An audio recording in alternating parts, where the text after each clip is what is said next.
Welcome to Neural Abyss, where we plunge headfirst into the deepest trenches of the brain. Ooh, that sounds exciting. And today we are exploring a phenomenon that's so unusual, it might make you question everything you thought you knew about how we experience the world. Really? That's a bold statement. It's called synesthesia. Okay, synesthesia. I've heard of that, I think. You probably have. It's more common than you might think, Okay. potentially affecting someone you know. Oh, wow. Imagine a world where numbers have personalities. Right. Days of the week have genders, or music Well, bursts into a symphony of color right before your eyes. That's the reality for synesthetes. I mean, I'm already intrigued. I gotta know more. So for our listener who might be hearing about this for the first time, synesthesia is essentially a neurological phenomenon where the stimulation of one sense, Okay. like hearing, automatically triggers an experience in a completely different sense, like vision. So, like, if you hear something, you see something. Exactly. It's a bit like that. That's wild. And these experiences, they're involuntary, automatic, and incredibly consistent throughout a synesthete's life. So it's not just like a random thing that happens every now and then. It's like a constant part of their experience. Yeah, that's right. It's not a fleeting association or a metaphor or anything like that. Okay. It's a fundamental aspect of how their brain is processing sensory information. Wow. So it's not like they're imagining things or trying to be poetic or anything like that. Right. It's as real to them as seeing with their eyes or hearing with their ears. That's fascinating. Now, I know that there's an emotional component as well. Oh, really? Some synesthetes find their experiences just neutral, Okay. while others might describe them as intensely pleasurable, even inspiring. So it's not just like a neutral sensory experience. It can actually have an emotional impact on them. Precisely.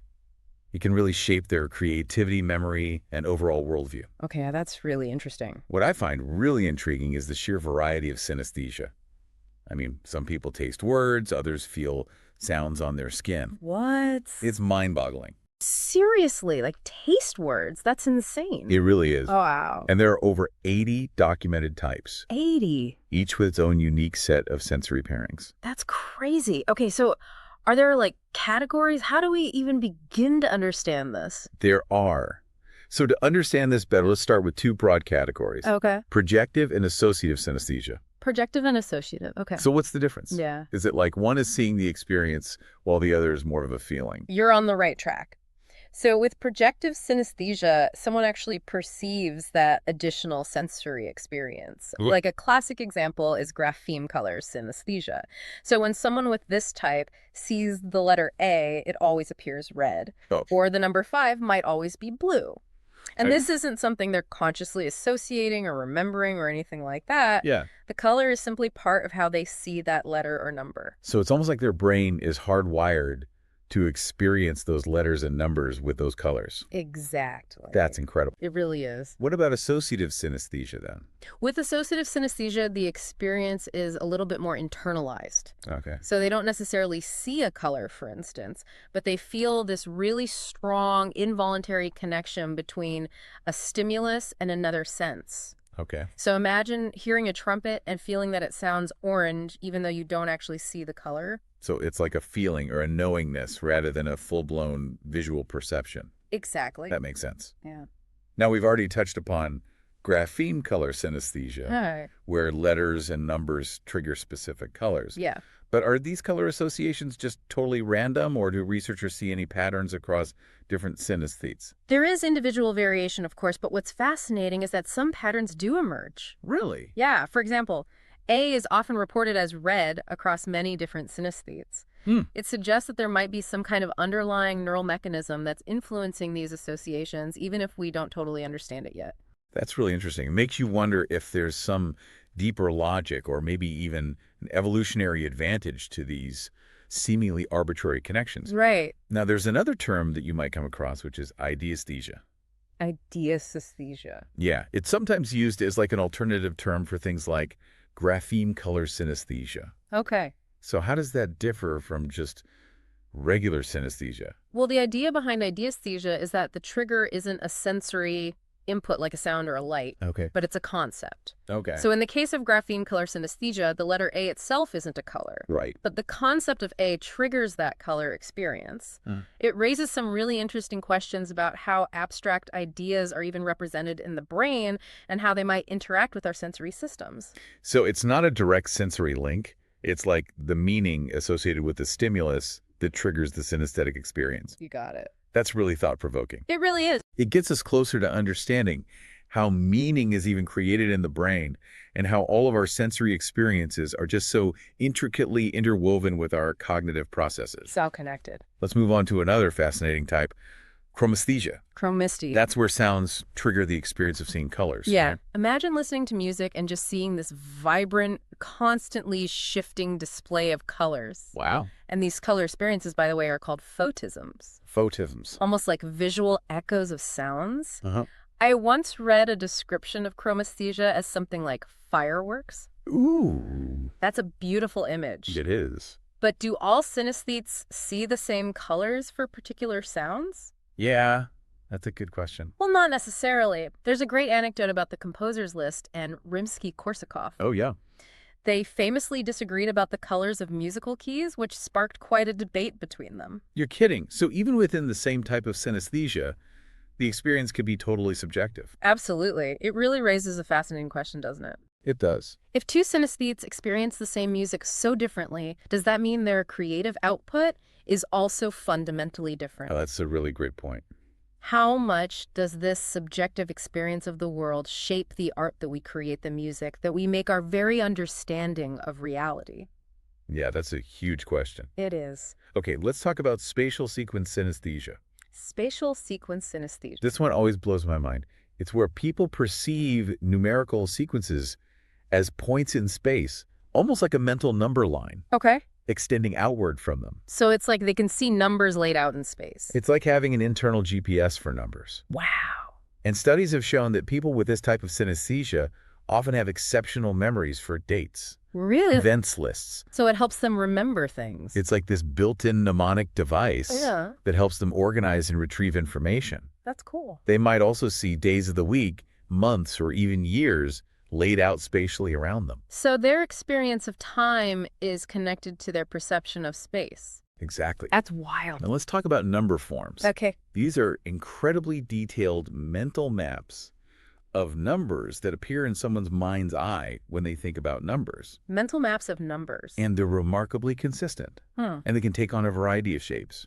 Some resemble clocks or spirals or even landscape. Like a mental landscape of numbers. I remember seeing this image of a number form Yeah. from one of Francis Galton's subjects back in the 1880s. Oh, wow. It was so intricate, Wild. almost like a piece of abstract art. That's fascinating. It's incredible how structured and detailed these mental maps can be. It is. It speaks to the brain's amazing ability to organize information in ways we're only just beginning to understand. And these are just a few of the more common types of synesthesia. Right. There's a whole world of less common but equally intriguing forms out there. Okay, so what are some of the weirder ones? Let's get into it. Okay. How about auditory tactile synesthesia? Auditory tactile. I mean, imagine feeling a physical sensation on your skin every time you hear a specific sound. Like what kind of sensation? Some people with this type report feeling tingling, Okay. pressure, or even temperature changes in response to certain sounds. Their sense of touch is connected to their sense of hearing. Exactly. That's wild. What about the one where people assign personalities Right. to the days of the week or letters of the alphabet? Yeah. That's called ordinal linguistic personification. Ordinal linguistic personification. Okay, I'm writing this down. So ordered sequences like days of the week, Yeah. months, Yeah. or letters Mhm. are associated with personalities or genders. So like Monday might be like a grumpy old man. It's like their brain is giving human-like qualities to these abstract concepts. That's so interesting. It really highlights the amazing diversity of human perception. Right. Like we all experience the world in such unique ways, Right. shaped by our own individual brains Absolutely. and sensory systems.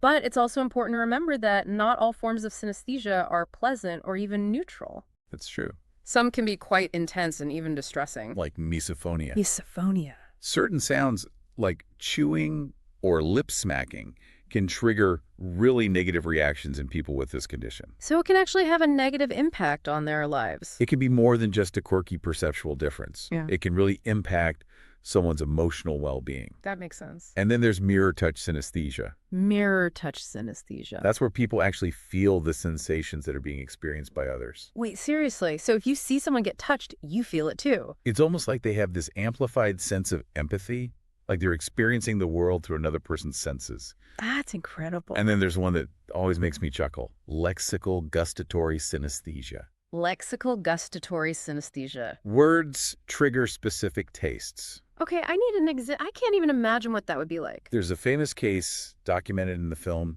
Derek Tastes of Earwax. Derek Tastes of Earwax. Where a man named James Wannerton tastes earwax every time he hears the name Derek. That's wild. You wouldn't think words could trigger tastes, but there you go. Seriously.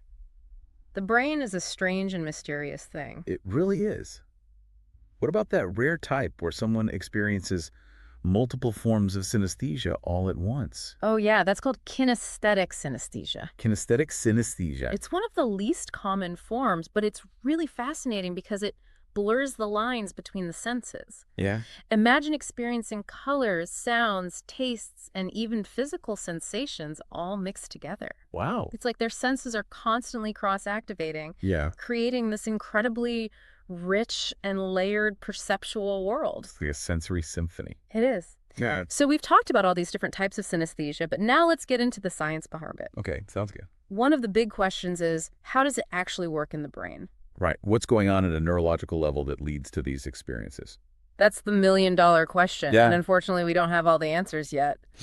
But there are some really intriguing theories that researchers are exploring. Okay. One of the most prominent ones is called the cross-activation theory. Cross-activation. Okay, what is that exactly? Imagine your brain as a bustling city Okay. with all these different neighborhoods that specialize in different functions. Okay, I like this analogy. So you've got the visual district, the Yeah. auditory district, the language district, so on. Okay. And normally these neighborhoods, they operate pretty independently Yeah. with clear boundaries and communication channels. So like well-defined traffic routes, keeping everything flowing smoothly. Exactly. But in synesthesia, it's like some of those roads are rerouted, Okay. creating these unexpected shortcuts between different districts. Interesting. So the cross-activation theory suggests that there's this increased communication between brain areas Yeah. that are usually specialized for different senses. So like the wires get crossed, but in a way that creates this blending of the senses. Yeah, precisely.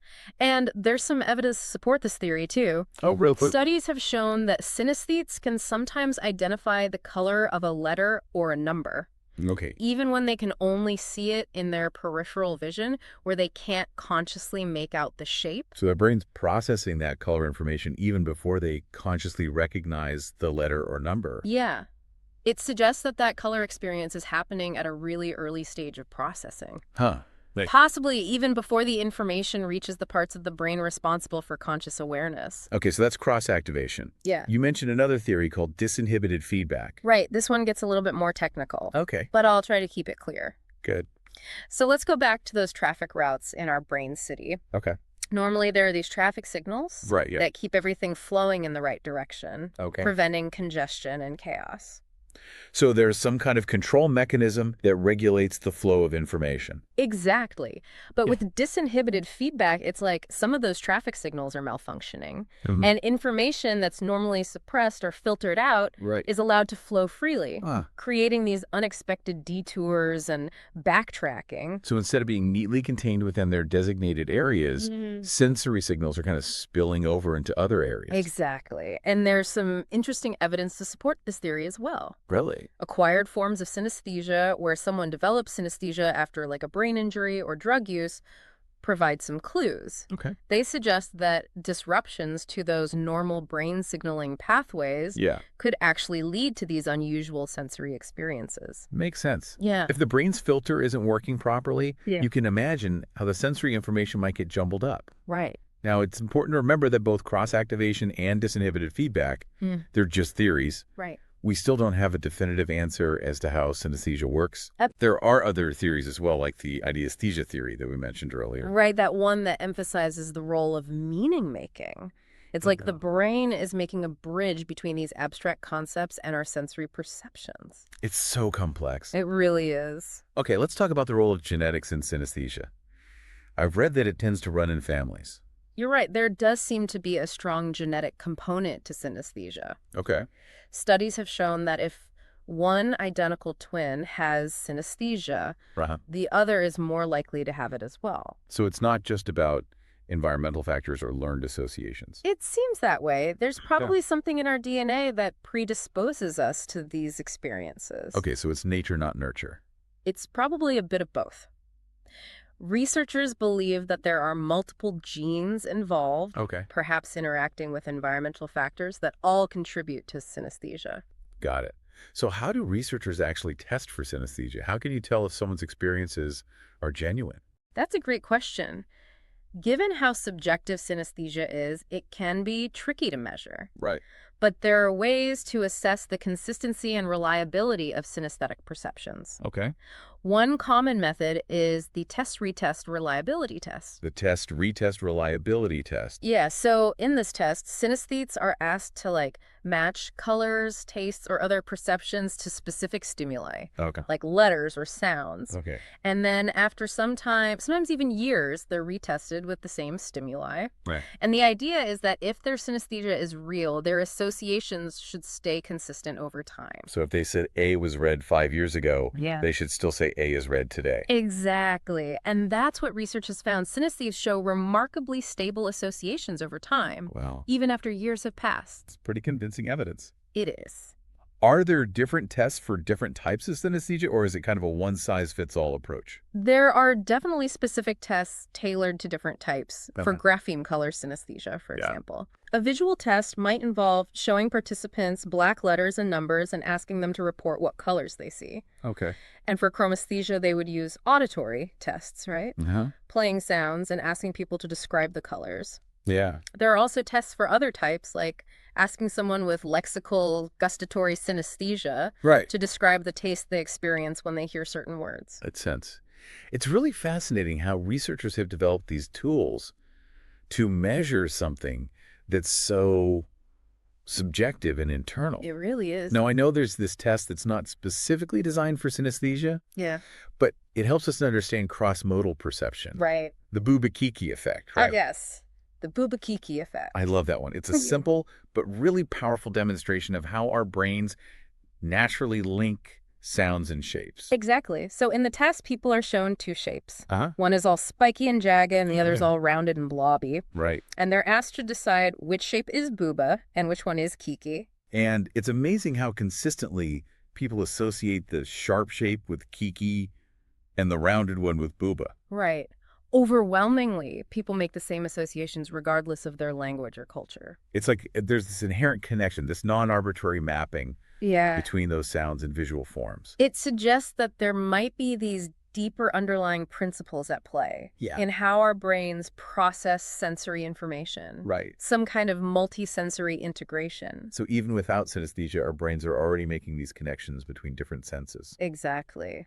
The Bubakiki effect really gives us a glimpse into the interconnectedness of our sensory experiences. It really challenges the notion that our senses operate in isolation. Right. Our brains are constantly weaving together information from multiple sources to create this cohesive perception of the world. It's mind-blowing. But let's talk about the impact of synesthesia on people's lives. Okay. We've talked a lot about the science and the different types. Right. But what's it actually like to live with synesthesia? Right. That's an essential question. It's really important to emphasize that synesthesia is not a disorder. It's just a different way of experiencing the world. Okay. And for a lot of synesthetes, it's a source of joy, creativity, and even enhanced cognitive abilities. So it's not something to be cured or fixed. No, absolutely not. Just part of who they are. Exactly. And for many synesthetes, it enriches their lives in really unique and wonderful ways. Okay, I like that. We already mentioned how spatial sequence synesthesia can actually boost memory. Right, like a built-in filing system. Exactly, helping people remember dates, events, and facts. Yeah. And synesthesia seems to be particularly prevalent among artists, musicians, writers, and other creative people. I wonder why that is. There definitely seems to be a link. There's this long and fascinating history of creative individuals who have reported synesthetic experiences. So maybe synesthesia is like a secret ingredient behind some of the world's most iconic works of art and music. Possibly. Think about it if you experience sounds as colors Yeah. or words as tastes. Right? It's bound to influence your creative output in really profound ways. It's like having access to this whole other dimension of sensory experience, Exactly. which could lead to really innovative and original work. It's like synesthesia gives them this unique lens to see and interpret the world, Yeah. leading to art that's both captivating and thought-provoking. Let's talk about some specific examples from history and culture. Okay, I've got some great ones. So where were we? We were about to hear about some amazing examples of synesthesia in art and music. Right. Okay, well, let's start with a fascinating figure from the early 20th century, Solomon Shereshevsky. Yeah. He was a Russian journalist with this incredible ability to remember huge amounts of information. Like a human encyclopedia. Yeah, pretty much. Yeah. He was what's called a mnemonist. Okay. But his case was particularly interesting because he had five-fold synesthesia. Fivefold. That's 5 different types of synesthesia all intertwined. Wow. So what did that mean for him? Well, words and text would trigger vivid visual imagery for him, but also sounds, tastes, colors, Wow. and even tactile sensations. It's like his whole sensory world was activated by language. Exactly, and this incredible sensory integration gave him this almost superhuman memory. Okay, but I thought you said there were challenges. What were those? Well, because his mind was so flooded with sensory details, it actually made it hard for him to grasp abstract concepts. Oh, interesting.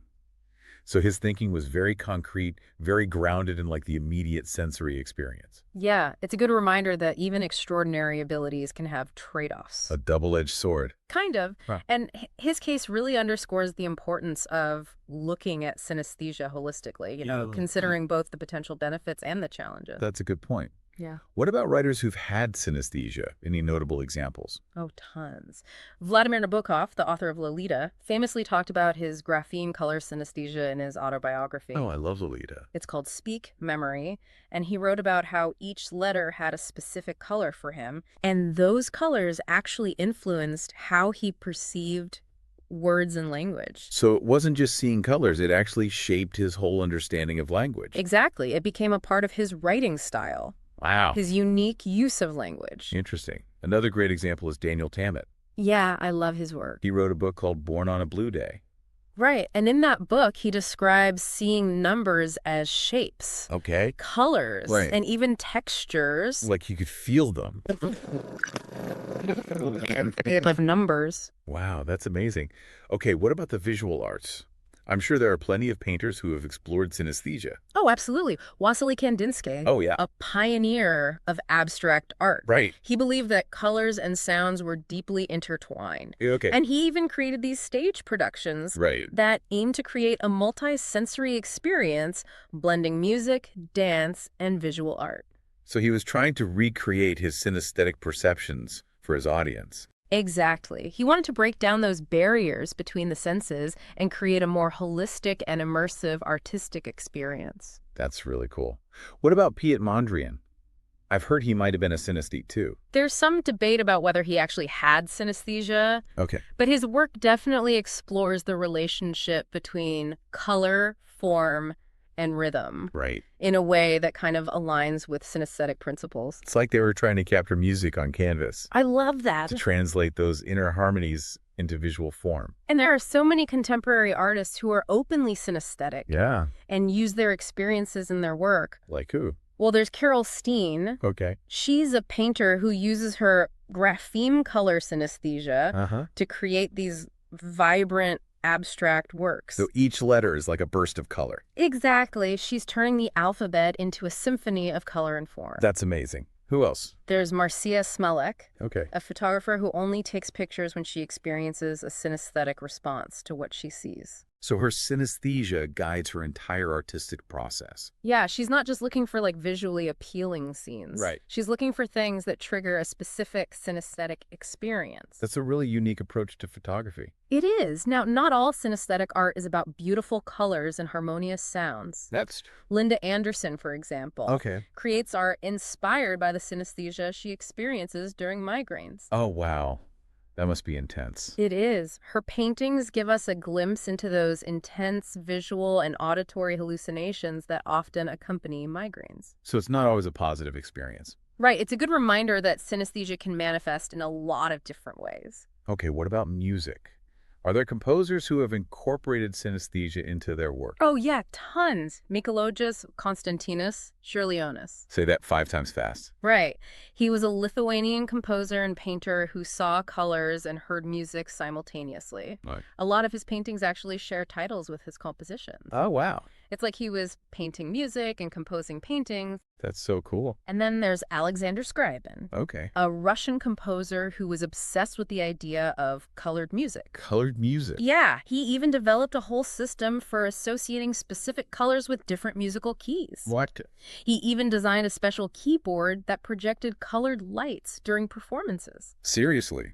Yeah, he was trying to create a synesthetic experience for his whole audience. So he was intentionally trying to evoke synesthesia in others. Exactly. He was a real visionary, pushing the boundaries of music. That's amazing. Now, while Scriabin was more about imposing those predetermined color associations, Okay. Olivier Messiaen, a French composer, actually experienced sound-color synesthesia. Okay, so the colors were an actual part of his perception. Exactly, and those colors really influenced his compositions. He even developed a new method of composition called the modes of limited transposition, specifically to express his synesthetic experiences. Wow. And I read that his Symphony des Canyons aux Étoiles was inspired by Bryce Canyon. That's right. Yeah. He saw Bryce Canyon as this symphony of sound and light. That's incredible. What about musicians who aren't composers? Does synesthesia affect how they interpret music? Absolutely. Duke Ellington? The jazz musician. Yeah, he talked about experiencing colors when he heard music. Really? And it's thought that the synesthesia actually contributed to his really innovative and improvisational style. So he was like painting with sound. Pretty much. And then there's Billy Joel. Oh, I like him. He said that he sees music in terms of colors and shapes. Okay. Like a movie playing in his head when he performs. Wow. What about Itzhak Perlman, the violinist? He's also described experiencing colors with music. Interesting. And Kanye West. Kanye. Yeah, he's talked about seeing sounds and considering his music to be like paintings. That makes sense. And Hélène Grimaud. I don't know her. She's a classical pianist who sees colors with music and says it influences how she chooses pieces and how she approaches them. It's amazing how many musicians have synesthesia. Yeah. This hidden dimension of musical experience. It really is. But it's important to address some misconceptions about synesthesia and art. Okay, what do you mean? Well, while some artists like Scriabin actually tried to incorporate color into their work, Right. others like Rimbaud and Baudelaire have been labeled as synesthetes just because they wrote about sensory experiences. Okay, so we have to be careful not to oversimplify things. Right. Not every artist who uses sensory metaphors is actually a synesthete. That's a good point. Yeah. Okay, so we've talked about the past and present of synesthesia. Right. What about the future? What's next for synesthesia research? Well, researchers are using really sophisticated brain imaging techniques to figure out the neural mechanisms behind synesthesia. So we're getting closer to understanding how it works in the brain. Exactly. And this research has implications for understanding things like consciousness, perception, the nature of reality. Right. It challenges the way we think about our senses. Yeah. You know, how we traditionally see them as these separate things. Synesthesia shows us that our sensory experiences are actually deeply interconnected. So it's like a window into how the brain creates our experience of reality. Yeah, exactly. And by studying synesthesia, we can learn more about how the brain processes information, how it creates meaning, and how it generates conscious awareness. That's amazing. So it's not just a curiosity, it's a way to understand the human mind. Absolutely. And there are also some really cool practical applications emerging from this research. Like what? Well, scientists are looking into the possibility of using synesthesia for sensory substitution devices. Sensory substitution devices. Yeah, things that could help a blind person see by converting visual information into sounds. Wow. So you're talking about creating new forms of synesthesia with technology. Exactly. There's a device called the Wassily, for example, that uses a camera to capture scenes and then turns them into soundscapes Really? that a blind person can learn to understand. That's incredible. And then there's this whole field of intentional synesthesia in technology, Intentional synesthesia. where artists and developers are using software and hardware Yeah. to create multisensory experiences. Oh, that's cool. So even people who aren't synesthetes can experience this blending of the senses. Exactly. For example, there's software called Sonified. Okay. It translates visual information from a camera into music. Oh, wow. In real time. In real time, it creates this synesthetic fusion of sight and sound. It's like opening up a whole new world of art. It really is. Well, listeners, that brings us to the end of our journey into the neural abyss. It's been quite a trip. It has. We've explored this amazing phenomenon called synesthesia and learned how it can impact our brains, our art, our music, and even our technology. And who knows what the future holds. Exactly. We hope this deep dive has given you a new appreciation for the incredible diversity of the human mind. And if you're eager to learn more about the mysteries of the brain, don't forget to subscribe to Neural Abyss on Substack or YouTube. We'll be back soon with another deep dive into the fascinating world of perception and consciousness. Thanks for listening. See you next time.